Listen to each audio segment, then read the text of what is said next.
नाज़रीन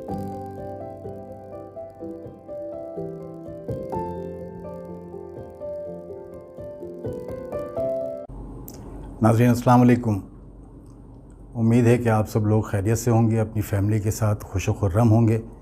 और हम हाज़िर हैं अपनी नई वीडियो के साथ आपकी खिदमत में।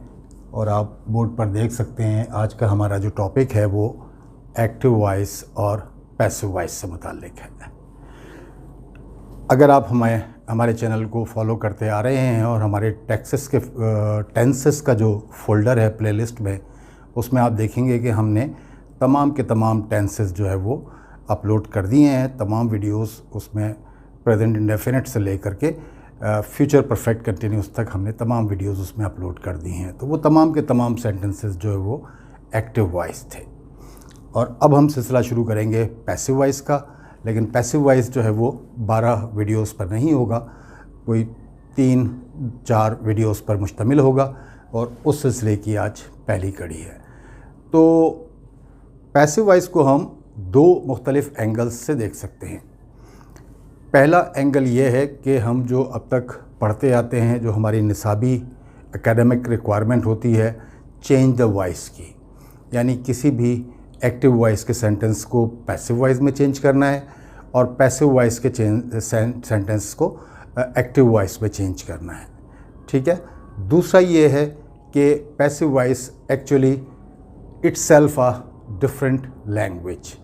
एक्टिव और पैसिव में जो बेसिक फ़र्क है पहले मैं वो आपको बताता हूँ, फिर उसके बाद थोड़ा सा चेंज की तरफ हम आएंगे कि एक्टिव से पैसिव, पैसिव से एक्टिव किस तरह से चेंज करेंगे। सबसे पहले तो आपको पहचान होनी चाहिए।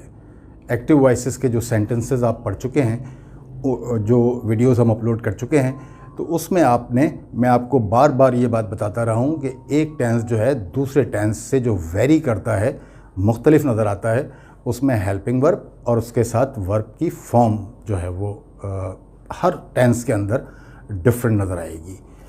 ऐसा ही होगा यहाँ पर भी पैसिव वॉइस में भी। पैसिव वॉइस में सबसे पहली बात याद रखिए कि वर्ब की सिर्फ थर्ड फॉर्म इस्तेमाल होगी। किसी भी किस्म का पैसिव वॉइस हो, टेंस में हो, मॉडल ऑक्सिलरी वर्ब्स में हो या इम्पेरेटिव सेंटेंस का हो, सब में वर्ब की थर्ड फॉर्म नज़र आएगी आपको। ठीक है। पैसिव वॉइस के बारे में एक बात याद रख लें। अब पैसिव वॉइस को आप पहचानेंगे उसके हेल्पिंग वर्ब से। अगर उसका हेल्पिंग वर्ब प्रेजेंट में है तो आप उसको कंपेयर करेंगे प्रेजेंट के एक्टिव वॉइस से, वो किसी से भी नहीं मिल रहा होगा। ठीक है। कहीं ना कहीं कोई ना कोई फ़र्क उनमें ज़रूर आएगा। तो देखिए, मैं आपको एक सेंटेंस यहाँ पर लिख के दिखाता हूँ। For example,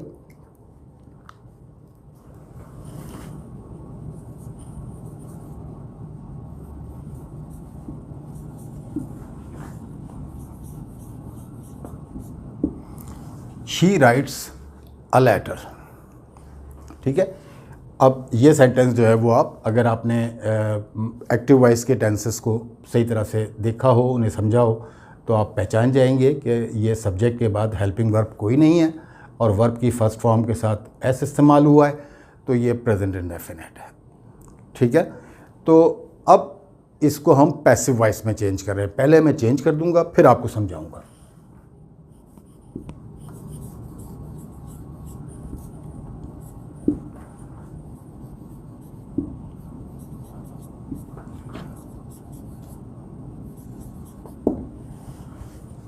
She writes a letter, active voice. A letter is written by her. Passive voice, present indefinite का passive voice.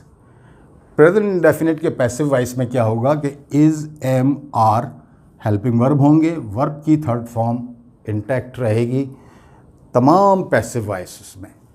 तो अब आप देखिए कि एक्टिव वॉइस जब हमने आपको पढ़ाए हैं तो is, am, are के साथ कहीं पर भी थर्ड फॉर्म का कंसेप्ट एक्टिव वॉइस में नहीं था।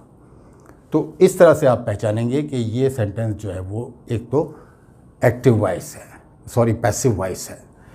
और अब दूसरा फ़र्क जो इम्पॉर्टेंट डिफरेंस है उसमें यह है कि इसमें काम को करने वाला जो है वो शुरू में उसका जिक्र नहीं किया। इसका सब्जेक्ट जो है वो डूअर नहीं है, काम को करने वाला नहीं है। जैसे इसमें था शी राइट्स, वो लिखती है, तो लिखने वाली जो थी उसका ज़िक्र हमने पहले किया था, लिखने का काम जो करती है उसका ज़िक्र हमने पहले किया था। और वो लिखती है तो क्या लिखती है, अब जो क्या लिखती है ऑब्जेक्ट जो था हमारा वो अहमियत इख्तियार कर गया। A letter is written by her, तो a letter is written, a letter ये ऑब्जेक्ट पहले आ जाएगा, फिर प्रेजेंट इंडेफिनिट है चूँकि ये, तो इज़ आ गया, वर्ब की थर्ड फॉर्म आ गई। इज़ इस वजह से आया कि अ लेटर है, और शी जो था सब्जेक्ट हमारा वो बाय के साथ जो है वो अपने ऑब्जेक्टिव केस में चला गया। शी का ऑब्जेक्टिव केस हर है।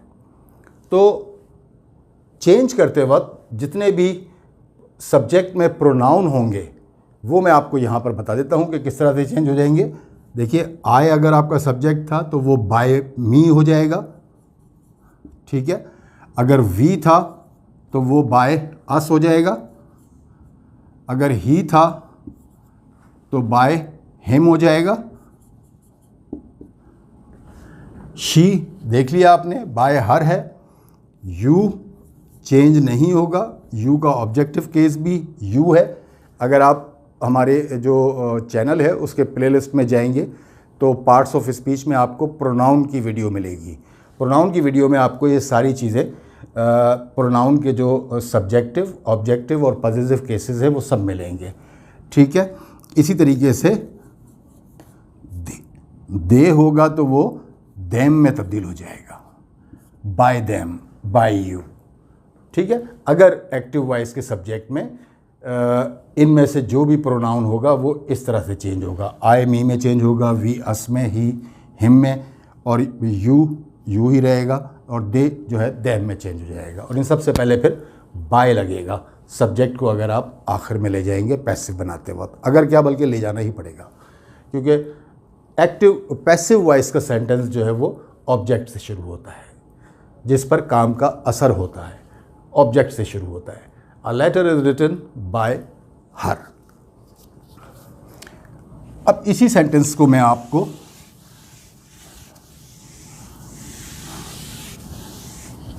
दोबारा लिखता हूं। She wrote a letter.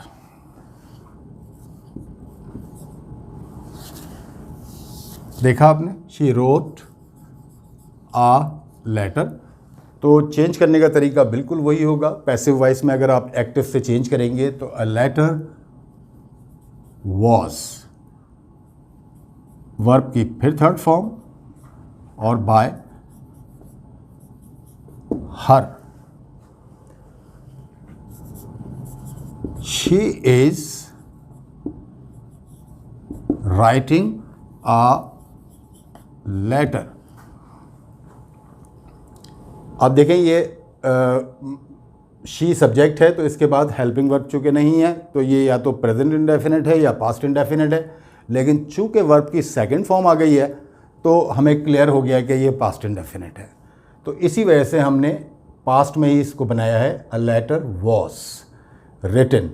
अब पास्ट के भी जितने भी चारों हमने एक्टिव वॉइस जो पहले पढ़ा चुके हैं आपको, तो उसमें आप देखेंगे कि वाज वर्ब के साथ कहीं पर भी किसी में भी थर्ड फॉर्म इस्तेमाल नहीं हुई है।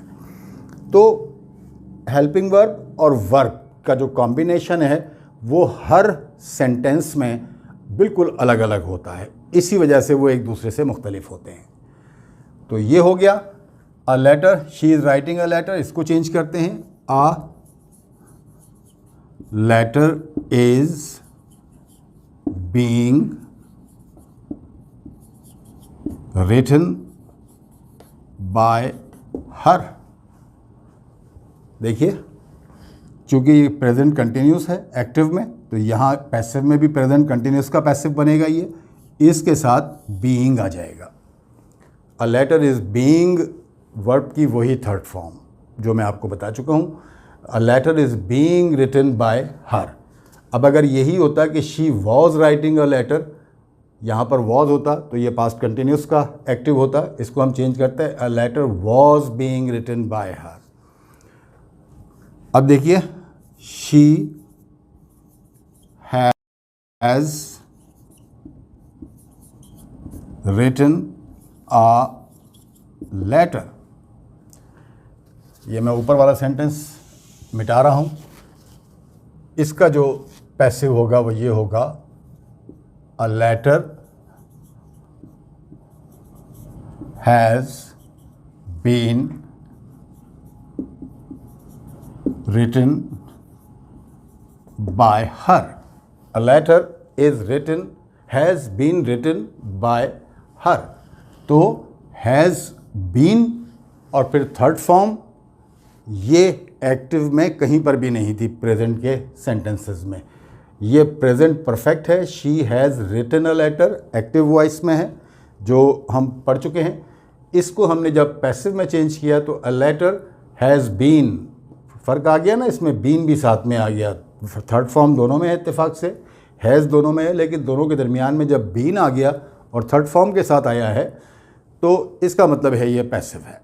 और पैसिव की दूसरी निशानी ये है कि जो सेंटेंस जिससे शुरू हुआ है वो डूअर नहीं है, काम को करने वाला नहीं है। ठीक है, तो ये जो है वो पैसिव, एक्टिव को पैसिव में चेंज करते हैं इस तरीके से। अब मैं कुछ सेंटेंस ऐसे लिखता हूँ, डायरेक्ट पैसिव में लिखता हूँ, द रूम इज क्लीन्ड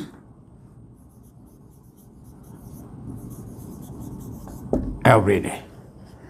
वैसे तो देखिए, जो चेंज द वॉइस होता है इसका प्रैक्टिकली कोई इतना यूज़ नहीं होता। फॉर एग्ज़ाम्पल जैसे आई ईट अ मैंगो, ठीक है ना, मैं आम खाता हूँ, सही तरीका बोलने का ये है, a mango is eaten by me, एक आम मुझसे खाया जाता है। ये नॉर्मली इस तरह से बोला नहीं जाता, लेकिन सिर्फ आपको सिखाने के लिए जो है वो हम इस तरह से इसको चेंज करना पहले सिखाते हैं, उसके बाद आपकी समझ में ताकि आ जाए कि असल पैसिव जो है वो, देखिए ये सेंटेंस है कि जिसमें डूअर है ही नहीं। काम क्या हो रहा है? क्लीन, सफाई करना, साफ़ करना। साफ़ करने वाला जो है ना, कोई भी चीज़ नहीं, कोई नहीं है। जो चीज़ साफ़ की जाती है, द रूम, कमरा, उसकी अहमियत ज़्यादा है यहाँ पर। और सेंटेंस जो है वो मुकम्मल है और लॉजिकल सेंटेंस है, डेली यूज़ में होने वाला सेंटेंस है, ये पैसिव है। The room is clean bye, the room is cleaned every day. कमरे की हर रोज़ सफाई की जाती है, कमरा हर रोज़ साफ़ किया जाता है। ठीक है, अब चाहें तो आप इसमें जो है ना वो कर सकते हैं, the made cleans the room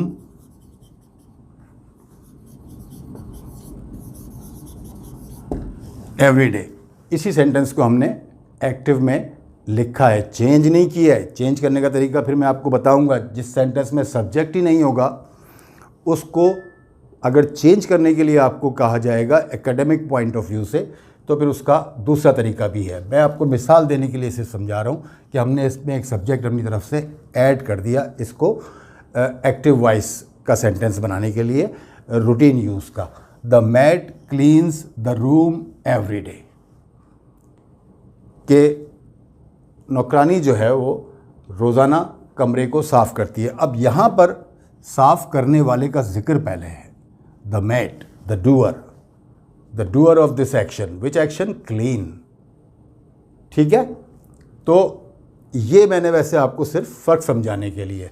अब हम बाकायदा इस सेंटेंस को जो है वो पैसिव में एकेडमिक पॉइंट ऑफ व्यू से चेंज करते हैं। अब जिसमें सब्जेक्ट का जिक्र नहीं होगा तो उसमें आप क्या करेंगे, पहले तो पहचानेंगे कि ये टेंस कौन सा है, इज़ है और थर्ड फॉर्म है, तो इसका मतलब है ये प्रेजेंट इंडेफिनिट है। ठीक है, क्योंकि अगर ये प्रेजेंट कंटिन्यूस होता तो इज़ बीइंग क्लीन्ड होता।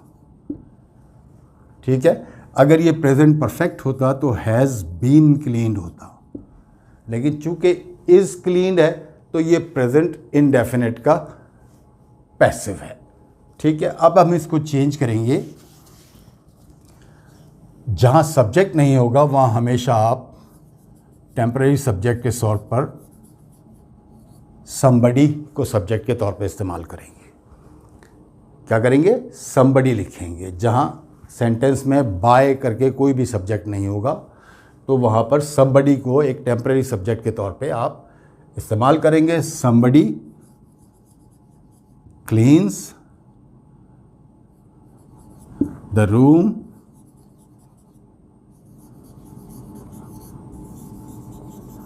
every day. somebody cleans the room every day. ये कोई कमरे को रोज़ाना साफ करता है। तो ये बाकायदा जो तरीका है, अगर इस शक्ल में आपको सेंटेंस दिया गया होता तो फिर आप उसमें बाय somebody कर सकते हैं या ना भी करें तो कोई फ़र्क नहीं पड़ता। ठीक है, आगे चलते हैं। ये बाकायदा हमने पैसिव को एक्टिव में चेंज किया है। A new shopping centre is being built here. यहाँ एक नया शॉपिंग सेंटर बनाया जा रहा है। ठीक है, अब ये is being built, is being है, वर्ब की थर्ड फॉर्म है और बनाने वाले का जिक्र नहीं है, यानी बिल्ट करने वाले का जिक्र नहीं है, जबकि जो चीज़ बिल्ड की जा रही है, जो चीज़ बनाई जा रही है, उसका जिक्र पहले है। तो ये पैसिव वॉइस है। दो निशानियाँ आपने देख ली हैं, हेल्पिंग वर्ब के हवाले से भी देख लिया और सब्जेक्ट इसमें नहीं है। अब इस सेंटेंस को बाकायदा एकेडमिक पॉइंट ऑफ व्यू से चेंज करना है तो समवन या somebody, someone is building a new shopping center here. Someone is building a new shopping center here. ये तो एकेडमिक पॉइंट ऑफ व्यू से जो है वो अपने इसको पैसिव को हमने एक्टिव में चेंज कर दिया है। वैसे ये जो रियल सेंटेंस होता तो फिर एक्स वाई जेड बिल्डर्स, बहुत सारे बिल्डर्स होते हैं, उनके नाम होते हैं, तो कोई भी बिल्डर हो सकता है। एक्स वाई जेड बिल्डर्स, फिर आर भी कर सकते थे आप इसको, are building a new shopping centre here. ठीक है, तो ये एक्टिव में हो गया था। असल पैसिव जो है वो ऊपर हम लिख चुके हैं।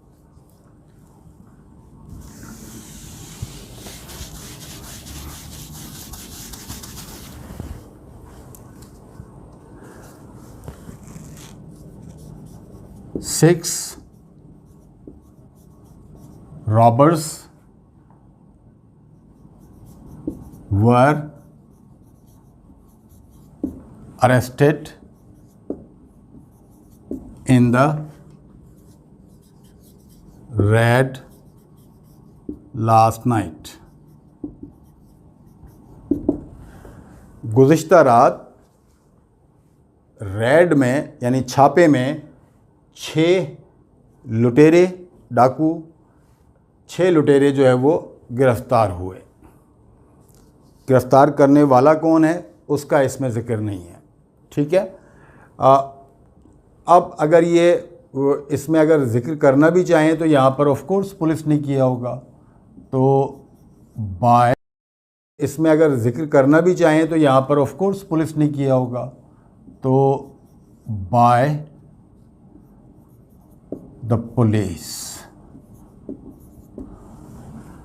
ठीक है, ये अगर इस तरह आता है 6 robbers were arrested by the police in the red last night, तो इसको चेंज कर सकते हैं, द पुलिस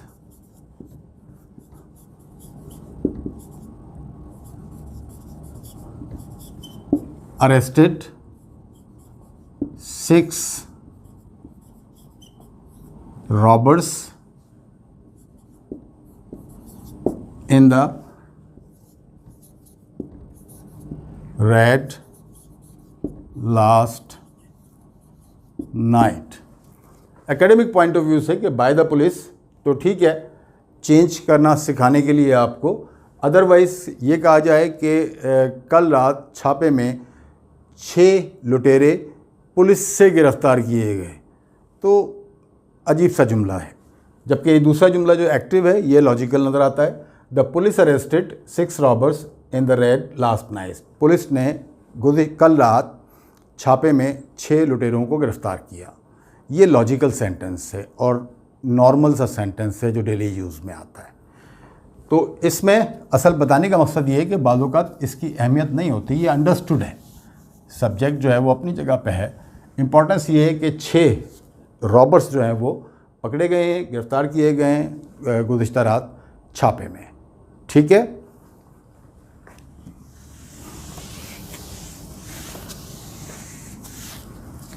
एक सेंटेंस में आपको और लिखता हूं।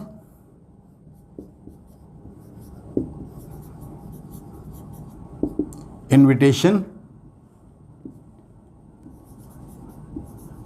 कार्ड्स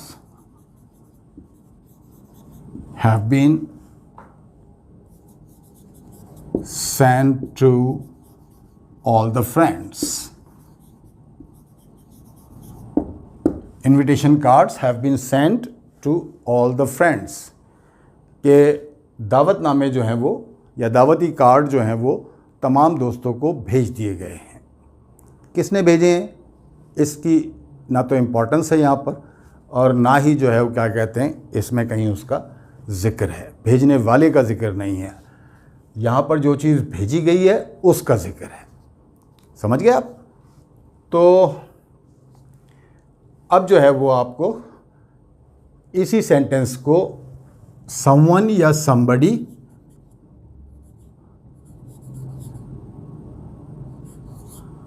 क्योंकि इसमें बाय करके कुछ भी नहीं है, आप चाहें तो अब हम चेंज करेंगे तो फिर इसको थोड़ा सा और दोबारा बताएंगे आपको। इस हालत में जो है ना ये इस तरह से बनेगा समबडी। अब देखिए बहुत केयरफुली आपने ऑब्ज़र्व करना है कि ये टेंस कौन सा है। हैव बीन सेंट, हैव जो है वो प्रेजेंट टेंस का हेल्पिंग वर्ब है या ऑक्सिलरी वर्ब है, और बीन उसके साथ लगा है और थर्ड फॉर्म आ गई है, तो ये डेफिनेटली प्रेजेंट परफेक्ट है।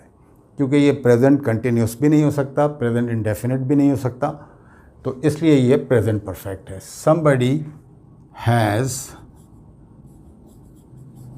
Saint invitation cards to all the friends. ठीक है, तो अब इसमें जो है वो यहाँ तक आपकी समझ में उम्मीद है कि आ गई होंगी बातें।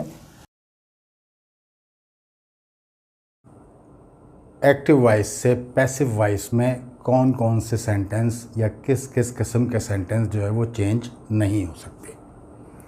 तो सबसे पहले जो है वो आपको याद होगा जो कि हमने इससे पहले 12 सब्सटेंसेस जो है वो आपको पढ़ा चुके हैं, जो टोटल इंग्लिश ग्रामर में होते हैं, प्रेजेंट इंडेफिनिट से लेकर के फ्यूचर परफेक्ट कंटिन्यूस तक। तो तीन टेंसेस प्रेजेंट, पास्ट और फ्यूचर में चार जो है वो सब टेंसेस होते हैं। ठीक है, तो यानी एक इंडेफिनिट होता है, कंटिन्यूस, परफेक्ट और परफेक्ट कंटिन्यूस, यानी present indefinite, past indefinite, future indefinite, present continuous, past continuous, future continuous. तो इसी तरीके से मिला के ये कुल 12 सब टेंसेस बन जाते हैं। तो याद रखिए कि इन 12 में से 4 टेंसेस ऐसे हैं कि जिनके पैसिव वॉइस नहीं बनते। वो 4 कौन कौन से हैं? एक तो तीनों टेंसेस के जो परफेक्ट कंटिन्यूस हैं, यानी present perfect continuous, past perfect continuous और फ्यूचर परफेक्ट कंटिन्यूस, ये तीनों के पैसिव नहीं बनते। चौथा टेंस जो है वो फ्यूचर कंटिन्यूस है। फ्यूचर कंटिन्यूस जो सिंपल कंटिन्यूस है उसका भी पैसिव नहीं बनता। तो इस तरह से प्रेजेंट के 3, पास्ट के 3 और फ्यूचर के सिर्फ 2 एक्टिव वॉइस जो टेंसेस हैं उनके पैसिव बनते हैं, यानी टोटल 8 टेंसेस या सब टेंसेस कह लें उन्हें, उनके पैसिव वॉइस बनते हैं। ठीक है, एक बात तो ये क्लियर कर दी मैंने। दूसरी चीज़ जो थी वो मैंने आपको लास्ट वीडियो में हिंट भी दिया था कि इनट्रांजिटिव वर्ब्स जो होते हैं उनके पैसिव नहीं बनते।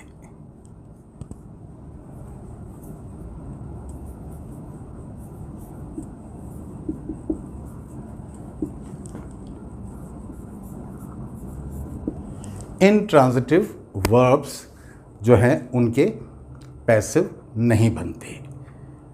अब सवाल ये पैदा होता है कि इनट्रांजिटिव वर्ब कौन से होते हैं और उनको कैसे पहचानेंगे कि कौन से ट्रांजिटिव वर्ब हैं और कौन से इनट्रांजिटिव वर्ब है। वर्ब की जो है मुख्तलिफ़ हवालों से मुख्तलिफ़ अक़साम होती हैं, तो जिनमें से एक हवाले से ट्रांजिटिव और इनट्रांजिटिव वर्ब्स होते हैं। तो जो ट्रांजिटिव वर्ब होते हैं उनके तो पैसिव वॉइस बनते हैं, और लेकिन जो इनट्रांजिटिव वर्ब होते हैं उनके पैसिव वॉइस नहीं बनते। फॉर एग्ज़ाम्पल मैं चंद पहले आपको यहाँ पर लिख दूँ, go, walk, run, sleep, rise, fly, cry. ये चंद एक इनट्रांजिटिव वर्ब्स मैंने जो है आपको यहाँ पर लिख दिए हैं। अब इनको हम इनट्रांजिटिव वर्ब क्यों कहते हैं, कैसे पहचानेंगे कि इनट्रांजिटिव वर्ब कौन से होते हैं। इनट्रांजिटिव वर्ब में कभी भी आपको डायरेक्ट ऑब्जेक्ट नहीं मिलेगा, यानी ऑब्जेक्ट और वर्ब के दरमियान कोई ना कोई प्रेपोजिशन ज़रूर होगा, जबकि जो डायरेक्ट ऑब्जेक्ट होता है वो वर्ब के बाद प्रेपोजिशन नहीं लेता, और वो डायरेक्ट ऑब्जेक्ट जो होता है वो 2 सवालों में से किसी एक सवाल का जवाब होता है। फॉर एग्ज़ाम्पल, व्हाट,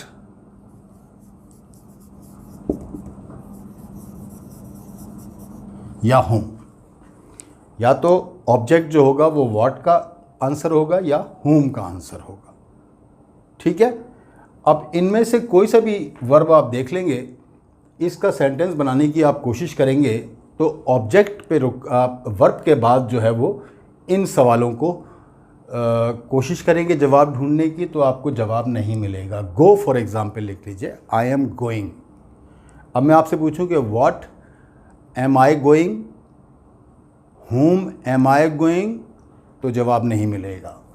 वॉकिंग भी इसी तरीके से होगा, वॉक भी इसी तरीके से होगा। She is walking, what is she walking, और whom इज़ शी वॉकिंग। तो जहाँ पर आपको व्हाट या whom का जवाब ऑब्जेक्ट में ना मिले वो इनट्रांजिटिव वर्ब है, मिल ही नहीं सकता। कहने का मकसद ये है, वो वर्ब्स जिनमें वर्ब के बाद ऑब्जेक्ट जो लगाया जाएगा उसमें अगर व्हाट का जवाब नहीं है और whom का जवाब नहीं है, तो फिर जो है वो ऑब्जेक्ट जो है वो अपने ट्रांजिटिव वर्ब नहीं होगा, जो जिस वर्ब के बाद इन 2 सवालों के जवाब या इन दोनों में से किसी एक सवाल का जवाब भी नहीं मिलता। फॉर एग्ज़ाम्पल, जैसे हमने लास्ट जो सेंटेंस लिखाए थे, ये मैं मिटा रहा हूँ, आपकी समझ में आएगा।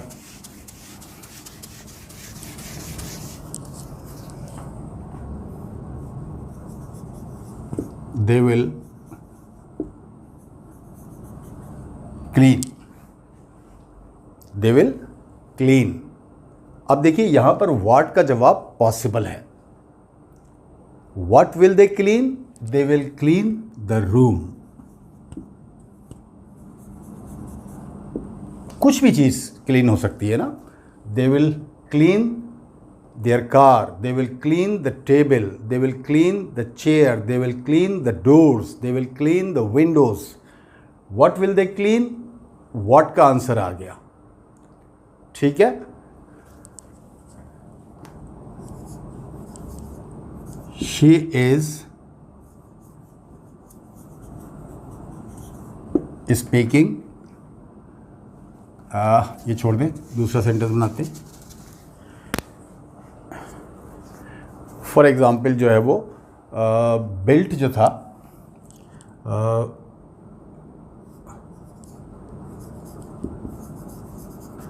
The builder is constructing. The builder is constructing. What is the builder constructing? The builder is constructing a shopping center. तो what का आंसर आपको यहाँ पर मिल गया। अब मैं आपको वो वर्ब बताने जाने जा रहा हूँ कि जिनमें डबल ऑब्जेक्ट पॉसिबल होता है और उनमें होम का आंसर भी पॉसिबल होता है और व्हाट का आंसर भी पॉसिबल होता है। वरना आमतौर पे ज़रूरी नहीं होता कि हर वर्ब के साथ जो है वो दोनों ही क्वेश्चंस का आंसर मिल जाए, यानी होम का आंसर भी मिल जाए या व्हाट का आंसर भी मिल जाए। तो किसी भी एक का आंसर मिलना ज़रूरी है, वही ट्रांजिटिव वर्ब होगा और उसी का पैसिव वॉइस बनेगा। अदरवाइज़ दोनों में से किसी भी एक क्वेश्चन का ये ना तो होम का आंसर ना व्हाट का आंसर मिले तो फिर वो ट्रांजिटिव वर्ब भी नहीं है, इंट्रांजिटिव वर्ब है और उसका पैसिव वॉइस भी नहीं बनेगा, जैसे मैंने आपको चंद वर्ब्स यहाँ पर लिख के दिखाए थे। अब मैं आपको वो वर्ब लिख के दिखा रहा हूँ, उनके हम सेंटेंस बनाएंगे ताकि आपकी समझ में और अच्छी तरह से आ जाएगा। Ask,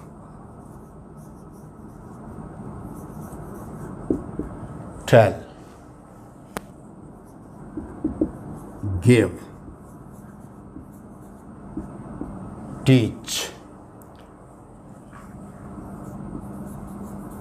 send, show, pay। ये उन वर्ब्स में से हैं कि जिनके बाद जो है वो whom और what दोनों का आंसर पॉसिबल होता है। ठीक है, ये चीज़ ज़रूरी समझने की है।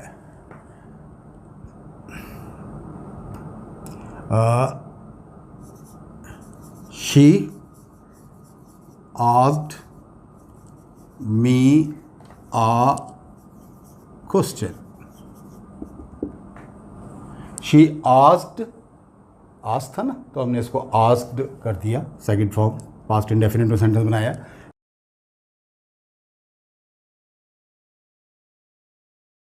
She asked me a question, तो शी आस्क्ड, उसने पूछा।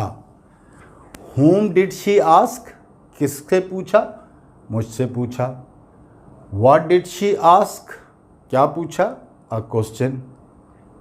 ठीक है, तो अब मैं आपको बताऊं कि इसके जो है, अच्छा इस सेंटेंस को भी लिखने के दो तरीके हैं, एक्टिव वॉइस में ही इसको लिखने के दो तरीके हैं। She asked a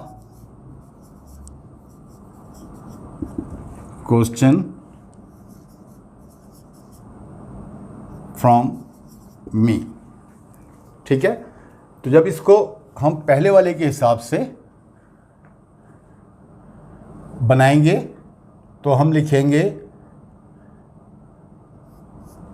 I was asked a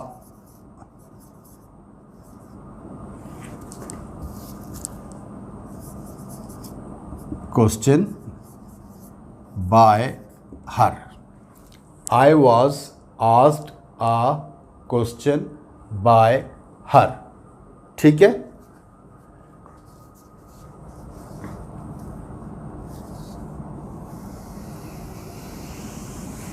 जगह थोड़ी हमारे पास कम है तो इस वजह से जो है वो इसी को दूसरे तरीके से बनाएंगे हम। जब तो कैसे बनाएंगे, देखिए पहले हमने सेंटेंस को मी से शुरू किया था, जो ऑब्जेक्ट हमारा था तो उसको आई में चेंज कर दिया। आई वॉज आस्क्ड, वाज के साथ सेकंड फॉर्म आई है तो पास्ट इंडेफिनिट है, अ क्वेश्चन बाय हर। सो अब बनेगा यह अ क्वेश्चन से, a question was asked from me by her। A question was asked from me by her। मुझसे, अब उर्दू में इसको कह लें, मैंने बताया भी था आपको कि उर्दू में जो है वो पैसिव को अगर सिर्फ चेंज करने की हद तक पढ़ा जाए तो बहुत रिडिकुलस सा भी लगता है और स्ट्रेंज सा भी महसूस होता है। मुझसे उसने मुझसे एक सवाल पूछा, बहुत लॉजिकल है और कॉमन वे है एक्सप्रेशन का, लेकिन अब कहें कि एक सवाल मुझसे पूछा गया उसकी तरफ से और मुझसे एक सवाल पूछा गया उसकी तरफ से, तो ये थोड़ा सा एक इलॉजिकल सा लगता है, ठीक है ना। जैसे आई ईट मैंगो, मैं आम खाता हूँ, कॉमन वे है एक्सप्रेशन का। आम मुझसे खाया जाता है, इस तरह से आमतौर पे हम इस्तेमाल नहीं करते, लेकिन चूंकि ये आपको सिखाने के लिए होता है सिर्फ, तो इसको प्योर पैसिव जो है वो हम आपको फिर किसी और वीडियो में सिर्फ पैसिव सेंटेंसेस बताएंगे, उसमें चेंज वाला सिस्टम नहीं बताएंगे, ठीक है। तो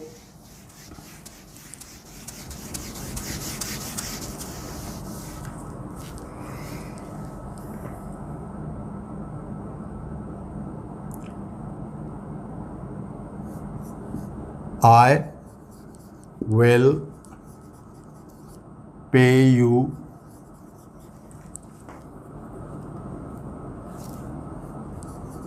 the money। आप देख लीजिए कि आई विल पे, ये सेंटेंस है, मैं आपको पे करूँगा, अदा करूँगा। मैं अदा करूँगा, आई विल पे। किसको अदा करूँगा? यू, whom का आंसर है। What will I pay? I will pay the money। whom will I pay? I will pay you। तो whom का आंसर भी है, what का आंसर भी है। तो ये वो वर्ब्स हैं जिनकी हम मिसाल दे रहे हैं। तो इनको दो तरीके से ये सेंटेंस भी बनेगा।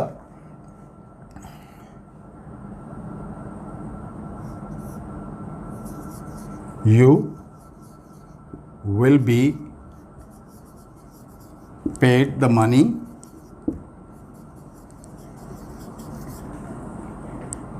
by me। यू जो कि ऑब्जेक्ट था, इस ऑब्जेक्ट से हमने सेंटेंस को शुरू किया। यहाँ पर विल पे फ्यूचर इंडेफिनिट था, तो फ्यूचर इंडेफिनिट के पैसिव में विल बी इस्तेमाल हो जाता है और पैड जो है वो अंडरस्टूड है कि थर्ड फॉर्म के तौर पे इस्तेमाल हो रहा है, ठीक है। बाकी ऑब्जेक्ट दूसरा वैसा का वैसा आ गया और ये जो सब्जेक्ट था आई, इसको हमने बाय के साथ ऑब्जेक्टिव केस में चेंज कर दिया। पर्सन वही रखा, नंबर वही रखा, आई का ऑब्जेक्टिव केस मी हो गया, ठीक है। अब इसको दूसरे तरीके से जब बनाएंगे, the money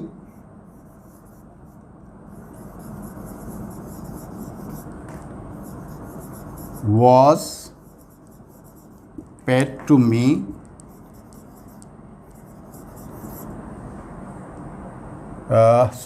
the money was paid to you। The money was paid to you by me। अब हमने जो दूसरा पैसिव बनाया है वो इस दूसरे ऑब्जेक्ट से शुरू किया है। तो इस तरह के जो वर्ब्स होते हैं, ये जो वर्ब्स आपको मैं बता रहा हूँ, इनमें जो है वो जहाँ पर दो ऑब्जेक्ट मुमकिन हों और दोनों ट्रांजिटिव वर्ब के साथ हों, तो उसमें जो है वो आपको फिर जो है वो दो तरीके से, दोनों ही तरीके से, बल्कि यूँ कहिए कि उसका पैसिव मुमकिन है। You will be paid the money by me, the money will be paid to you by me, ठीक है। चूँकि यहाँ द मनी जो है वो ये पहले आ गया तो यू अपनी जगह पे चला गया जहाँ पर था, लेकिन चूँकि अब जो है वो ये एक ऑब्जेक्ट यहाँ पर आ गया है, तो जो पर्सन होता है हमेशा, अगर वो अकेला रह जाता है तो उसके आगे फिर टू इस्तेमाल करना पड़ता है।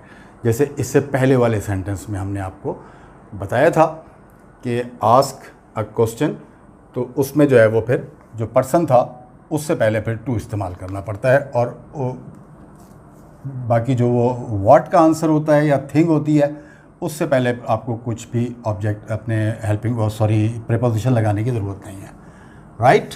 एक सेंटेंस में आप इसमें से एक वर्ब को और आगे बढ़ा देता हूँ, फिर एक आध चीज़ आपको और बताऊँगा इसके बारे में। I am teaching you English. I am teaching, ये प्रेजेंट कंटिन्यूस का सेंटेंस मैंने बना दिया है। तो I am teaching, whom am I teaching, किसको पढ़ा रहा हूँ मैं, I am teaching you. what am I teaching, I am teaching English. ठीक है, इसमें भी दोनों ही ऑब्जेक्ट के साथ जो है वो दो तरीके से ये पैसिव बन सकता है। पहले चाहें तो इंग्लिश से इसको कर लें, इंग्लिश। बहुत ज़रूरी है कि सबसे पहले आप पहचान करेंगे कि ये टेंस कौन सा है। I am teaching present continuous है, तो इंग्लिश के साथ चूँकि आप एम नहीं आ सकता, इज़ आएगा। एम जो है वो इस वजह से आया था कि हमारा सब्जेक्ट जो है वो आए था। तो English is being, is being, ठीक है, is being taught, third form, is being taught. अब वो ये जब यू पर्सन है तो टू लगाएंगे, by me, English is being taught to you by me, right. या दूसरा तरीका यू से जब स्टार्ट करेंगे तो यू, अब यू के साथ चूँकि हेल्पिंग वर्ब हमें आर लगाना पड़ेगा, लेकिन बाकी सब कुछ ज़्यादातर वैसे ही रहेगा। बीइंग टॉट हेल्पिंग वर्ब वही रहेगा, थर्ड फॉर्म तो वर्ब की इंटैक्ट है। You are being taught English by me.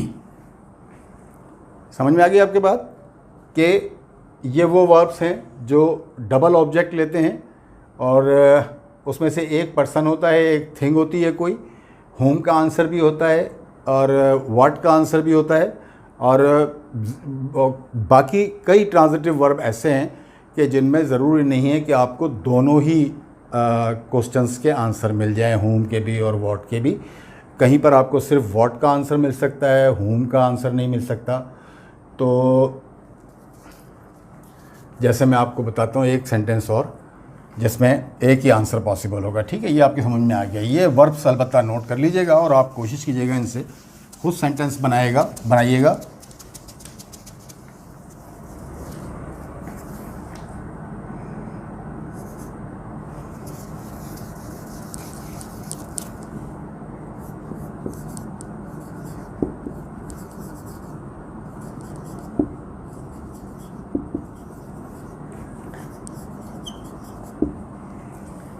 He killed his neighbor. He killed his neighbor. He killed. उसने मार दिया। Whom did he killed? Whom did he kill? उसने किसको मार दिया? His neighbor, अपने नेबर को। अब what did he kill? Answer इसका पॉसिबल नहीं है, ठीक है ना। what did he kill, इसका आंसर जो है वो पॉसिबल नहीं है। हाँ, कोई मतलब it can be an animal, अगर उस तरह से आप देखें तो, लेकिन दो चीज़ें एक साथ जो है ना वो नहीं आती। तो इसका अब बना रहे हैं हम, देखें पैसिव, सॉरी हिज नेबर पूरा आएगा ये, हिज नेबर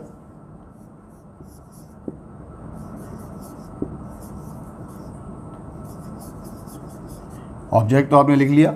और now you have to be careful कि पहले टेंस को आइडेंटिफाई कर लें। ही किल्ड, ये सब्जेक्ट के बाद सेकंड फॉर्म है, बीच में हेल्पिंग वर्ब नहीं है, तो इसका मतलब है पास्ट इंडेफिनिट। तो पास्ट इंडेफिनिट में जो है वो वाज या वर इस्तेमाल होती है हेल्पिंग वर्ब पैसिव बनाते वक्त।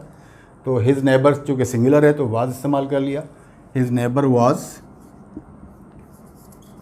यहाँ पर किल्ड जो है सेकंड फॉर्म के तौर पर इस्तेमाल हुआ है, लेकिन यहाँ पर जो है वो किल्ड जो है वो थर्ड फॉर्म के तौर पर इस्तेमाल हुआ है। अब आगे जो है ये जो सब्जेक्ट था ये चेंज हो गया बाय के साथ अपनी ऑब्जेक्टिव केस में, बाय हिम, ठीक है। ये तरीका जो है वो पैसिव बनाने का है और उसके चंद जो पॉइंट्स है वो मैंने आपको बता दिए हैं। मैं आपको एक दफ़ा जो है वो सिर्फ इनके हेल्पिंग वर्ब्स के हवाले से बता दूं कि क्या होते हैं। एक्टिव वॉइस में जो हम आपको पढ़ा चुके हैं वो मैं आपको ज़बानी बताता जाऊंगा, और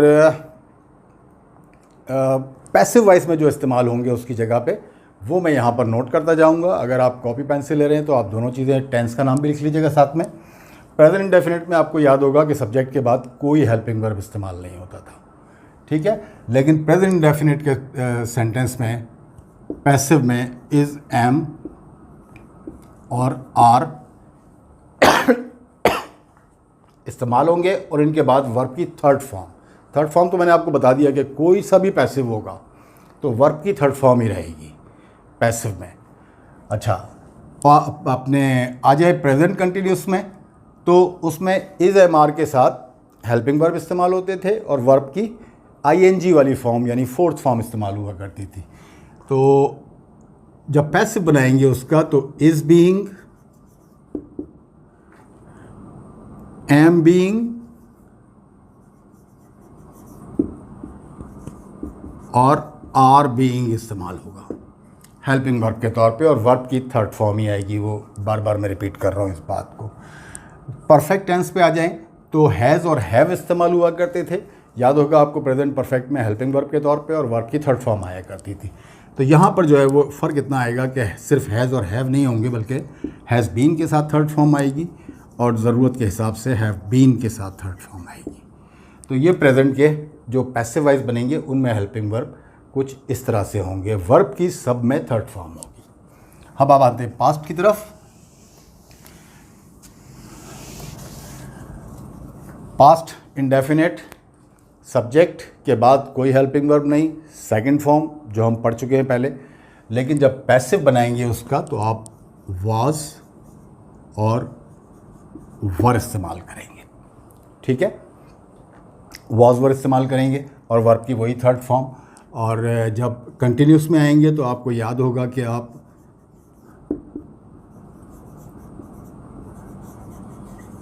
वाज वर्ब के साथ फोर्थ फॉर्म इस्तेमाल किया करते थे, याद है। तो अब क्या होगा कि वाज और वर के साथ पहले बीइंग लगेगा और फिर थर्ड फॉर्म लगेगी। पास्ट परफेक्ट पे आ जाइए तो सिर्फ एक हेल्पिंग वर्ब उसमें इस्तेमाल होता था वर्ब की थर्ड फॉर्म के साथ, सिर्फ हैड, और हैड के साथ जो है वो थर्ड फॉर्म इस्तेमाल होती थी। लेकिन जब उसको आप पैसिव बनाएंगे तो उसी को आप हैड बीन कर देंगे, ठीक है। ये पास्ट टेंस के हेल्पिंग वर्ब मैंने आपको बता दिए। पैसिव के लिए एक्टिव के जो सेंटेंसेस आपने बनाए हुए हैं उनको कोशिश करें चेंज करने की, और ट्रांजिटिव और इंट्रांजिटिव का भी ख्याल रखें, और बाकी चार जो सब टेंसेस बताए हैं वो निकाल दें उसमें से। अब आ जाएं फ्यूचर के ऊपर। फ्यूचर में फ्यूचर इंडेफिनिट में जो है विल और शैल इस्तेमाल हुआ करते थे। तो विल और शैल के साथ जो है वो वर्ब की फर्स्ट फॉर्म इस्तेमाल हुआ करती थी फ्यूचर इंडेफिनिट में। लेकिन अब जो होगा जब पैसिव में इसको चेंज करेंगे तो विल बी और शैल बी के साथ वर्ब की थर्ड फॉर्म इस्तेमाल होगी फ्यूचर इंडेफिनिट में। फ्यूचर कंटिन्यूस का पैसिव बनता नहीं है, मैं आपको बता चुका हूँ। तो अब आते हैं हम फ्यूचर परफेक्ट की तरफ। उसमें सिर्फ विल हैव इस्तेमाल हुआ करता था थर्ड फॉर्म के साथ, लेकिन जब उसका पैसिव बनेगा तो विल हैव बीन और शैल। इम्पेरेटिव सेंटेंस को हम किस तरह से कन्वर्ट करते हैं, इम्पेरेटिव सेंटेंस को हम किस तरह से जो है वो पैसिव में कन्वर्ट करते हैं। इम्पेरेटिव सेंटेंस अभी हमने रिसेंटली जो है वीडियो उसकी अपलोड कर दी है, आप देख सकते हैं प्लेलिस्ट में जाकर के। ओपन द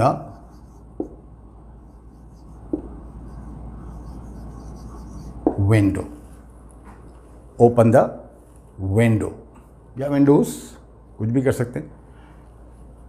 पैसिव बनाते वक्त इसका इम्पेरेटिव सेंटेंस में लेट से स्टार्ट करेंगे अगर पॉजिटिव सेंटेंस है। तो नेगेटिव सेंटेंस की मिसालें भी मैं आपको दूंगा। लेट द विंडो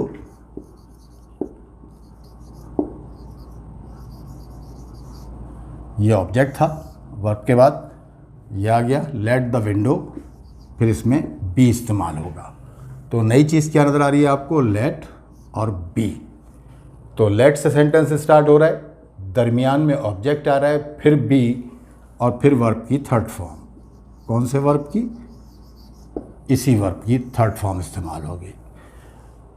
पिछली भी 2 वीडियोस में बता चुका हूँ कि मैं हर पैसिव में थर्ड फॉर्म ही इस्तेमाल होगी। ठीक है,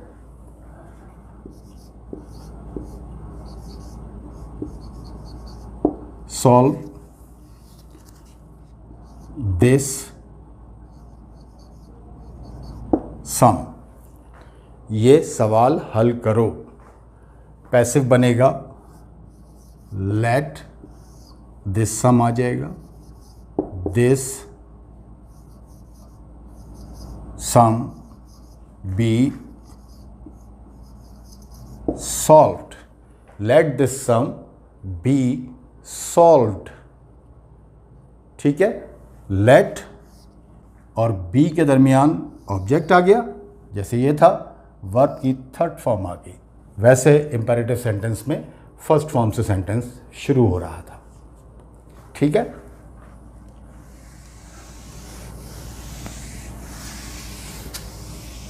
एक सेंटेंस में और लिखूंगा, फिर बाकी आपको 1-2 सेंटेंस जो है वो ज़बानी बता दूंगा। अवॉइड बैड कंपनी,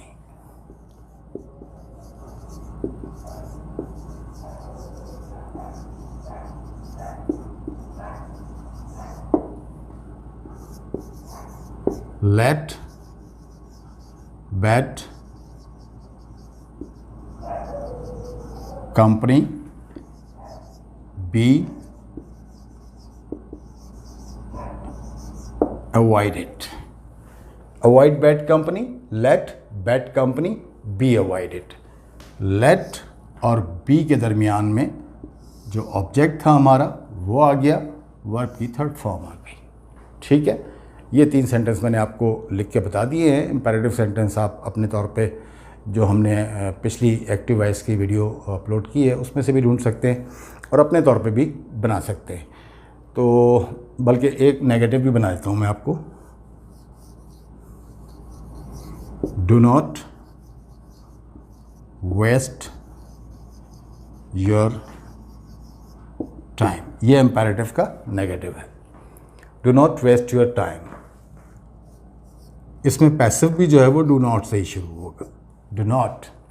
बाकी waste your time, do not let, तरीका वही है, लेट योर टाइम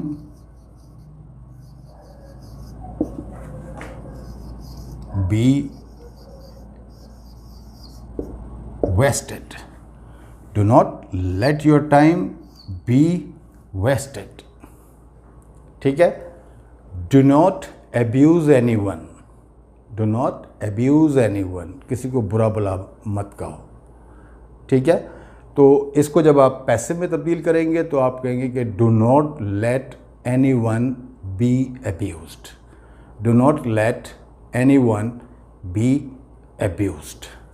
ओके, इसके बाद जो हम आते हैं मॉडल एक्सिलरी वर्ब्स का, हमने आपसे वादा किया था। चलें उनसे पहले हम आपको कुछ नेचुरल किस्म के पैसिव बता देते हैं। 2-3 जो हैं हम आपको यहाँ लिख के बता देंगे, बाकी जो है फिर वो आप अपने मैं ज़बानी बोलूँगा, आप आराम से उसको नोट कर लीजिएगा या फिर अपने तौर पे भी बनाने की कोशिश करेंगे तो वो ज़्यादा अच्छा होगा। All flights have been cancelled, ऑल फ्लाइट्स have been cancelled, all flights have been cancelled। अब कैसे पता चलेगा कि ये पैसिव है या एक्टिव है? तो सबसे पहले देखिए कि जो चीज़ कैंसिल वर्ब है, कैंसिल काम है, कैंसिल करना, ठीक है ना, मनसूख करना। तो किसने मनसूख की? मनसूख करने वाले का जिक्र पहले नहीं है, पहले उस चीज़ का जिक्र है कि जो चीज़ मनसूख की गई है। तो जो चीज़ काम करने वाले का जिक्र पहले नहीं है, मनसूख करने वाले का जिक्र नहीं है पहले, तो इसका मतलब है ये एक्टिव नहीं है। जो चीज़ मनसूख की गई है उसकी ज़्यादा इम्पोर्टेंस है यहाँ पर, और वही जो है वो पहले लिखा गया है, ऑल फ्लाइट्स। अच्छा, हैव बीन जो है एक्टिव में सिर्फ प्रेजेंट परफेक्ट कंटिन्यूस में इस्तेमाल होता है और वर्ब की 4th फॉर्म इस्तेमाल होती है। लेकिन यहाँ पर हैव बीन के साथ कैंसल्ड इस्तेमाल हुआ है, थर्ड फॉर्म इस्तेमाल हुई है, तो इसका मतलब है ये पैसिव है। ठीक है। और इस तरह का सब्जेक्ट कभी कभी आपको आ जाते हैं जिनमें बाय करके कोई भी सब्जेक्ट नहीं है इस तरह का सेंटेंस में, कि बाय करके आपको पता नहीं चल रहा कि फ़्लाइट किसने कैंसिल की है, तो आप उसकी जगह पे अगर चेंज करना पड़े आपको सेंटेंस, somebody या someone has cancelled all flights, ये हमने इसको एक्टिव में चेंज कर दिया। हमें इसके सब्जेक्ट का मालूम नहीं है, इसमें दिया नहीं गया है सेंटेंस में पैसिव के ऊपर वाले में, तो फिर अब हम उसकी जगह पे टेम्पररी सब्जेक्ट के तौर पे, या हम कह लीजिए कि एक गुमनाम किसी ने, कोई भी हो सकता है जिसने फ़्लाइट कैंसिल की हो, somebody has cancelled all flights या someone has cancelled all flights। ये देखिए हैज़ और third form present perfect active sentence, और हैव बीन के साथ थर्ड फॉर्म है तो, या हैज़ बीन के साथ थर्ड फॉर्म है तो पैसिव का सेंटेंस होगा, या परफेक्ट में, प्रेजेंट परफेक्ट में। ठीक है। तो ये चेंज करने का तरीका है उन सेंटेंसेस को जिसमें यहाँ पर बाय करके नहीं लिखा हुआ हो कुछ, या बाय अगर किसी भी एयरलाइन का नाम लिखा हुआ हो XYZ, तो फिर आप उसी को लिखेंगे यहाँ पर कि XYZ हैज़ कैंसल्ड ऑल फ्लाइट्स। कोई भी एयरलाइन हो सकती है जिसने अपनी फ़्लाइट सारी कैंसिल कर दी हो। ठीक है। तो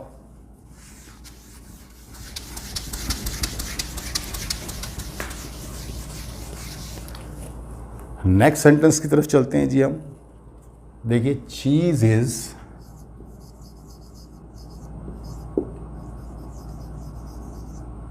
मेड ऑफ बटर। कितना नेचुरल किस्म का सेंटेंस है। पहला वाला सेंटेंस भी नेचुरल था, all flights have been cancelled, और नेचुरल से मुराद ये है कि नेचुरल पैसिव है।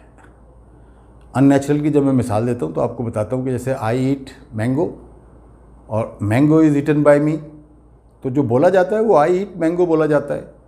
मैं आम खाता हूँ ये नहीं बोला जाता आमतौर पे कि आम मुझसे खाए जाते हैं। ये आमतौर पे इस तरह का सेंटेंस जो है वो बोलचाल में या लिखने में भी इस्तेमाल नहीं होता। ये सेंटेंस है cheese made of butter, natural passive है। इसमें कौन बनाता है, कोई भी बना सकता है। इसमें सब्जेक्ट की ज़रूरत ही नहीं है कि बाय करके कुछ लिखें आप। ठीक है। अ cinema is a place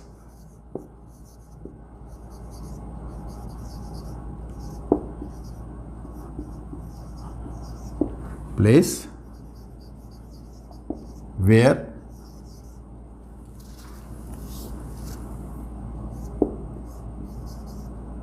films are shown।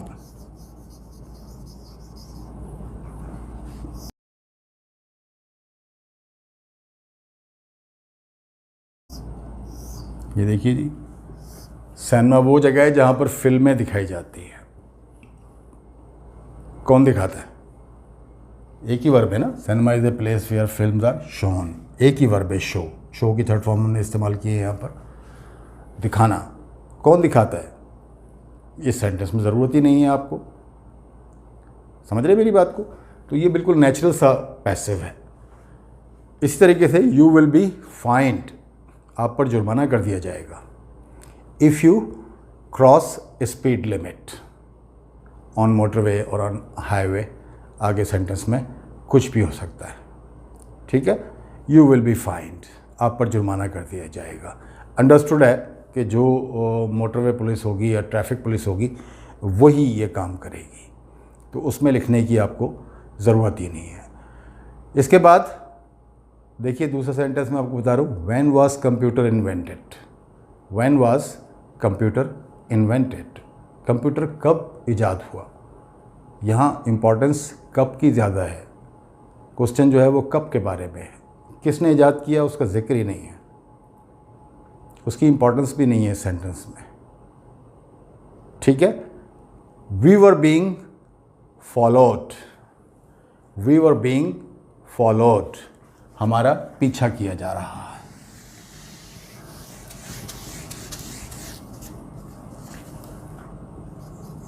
We were being followed, पहचान जाइए, वर है, बीइंग है, पास्ट कंटिन्यूस है, पैसिव है, क्योंकि हमारा पीछा किया जा रहा है, कोई हमारा पीछा कर रहा है। तो अगर इसको इस तरह से आ जाए तो आप इसको चेंज कर सकते हैं, समवन या somebody, सॉरी मैं 2 दफ़ा कह गया कि हमारा पीछा किया जा रहा है, ऐसा नहीं है, हमारा पीछा किया जा रहा था। someone was following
You could have bought that house.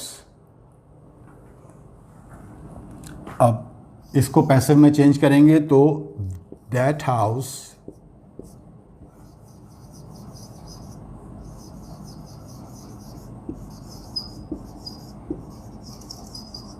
could have been. पहली बात तो बाय माने ख़रीदना, ठीक है ना। ख़रीदने वाला कौन? यू। आप वो घर ख़रीद सकते थे, यानी आप ख़रीद सकते थे। लेकिन पैसिव में जो चीज़ ख़रीदी जा सकती थी उसका जिक्र पहले है। That house could have been bot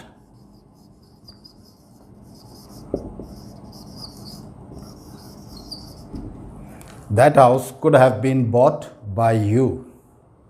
ठीक है, समझ में आ गई आपकी बात। ये 2-3 सेंटेंस मैंने आपको जो है वो मॉडल के भी बता दिए, राइटिंग में मतलब, और इसी तरह से मैं 2-4 सेंटेंसेस जो है वो आपको मज़ीद जो है वो बता देता हूँ verbally. For example, I may buy a new car. I may buy a new car. तो a new car may be bought by me. मैंने आपको बताया मे और माइट में कोई फ़र्क नहीं है, तो मे की जगह पे माइट भी हो सकता था यहाँ पर। तो a new car may be bought by me. अच्छा, the dog might bite you. The dog might bite you.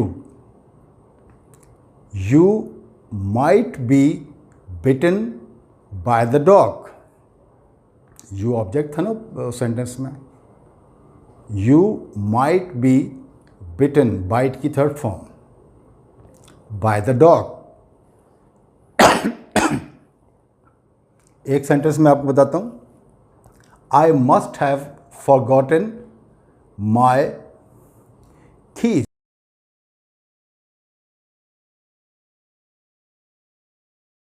Somewhere. ये मैं लिख ही देता हूं, I must have forgotten my keys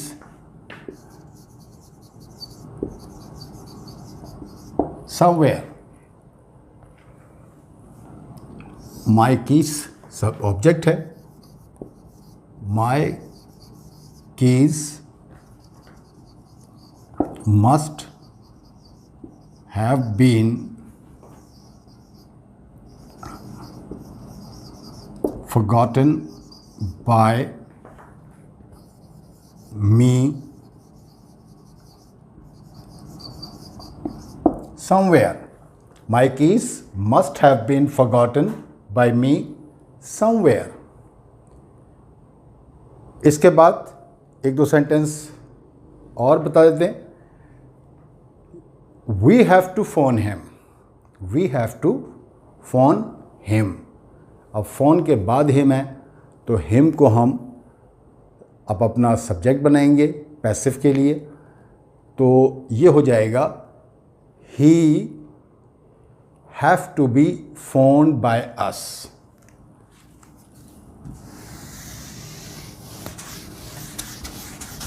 मैं लिख ही देता हूँ।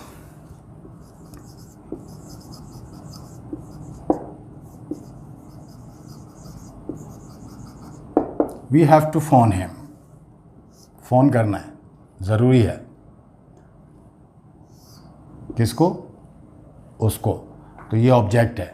ये जब यहाँ जिससे पैसिव में चेंज करेंगे उसको बनाएंगे तो हिम से ये ही में तब्दील हो जाएगा।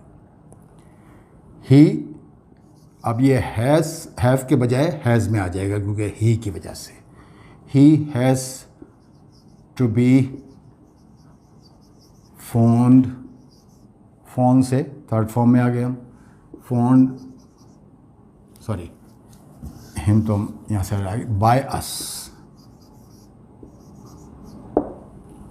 ही has to be phoned by us.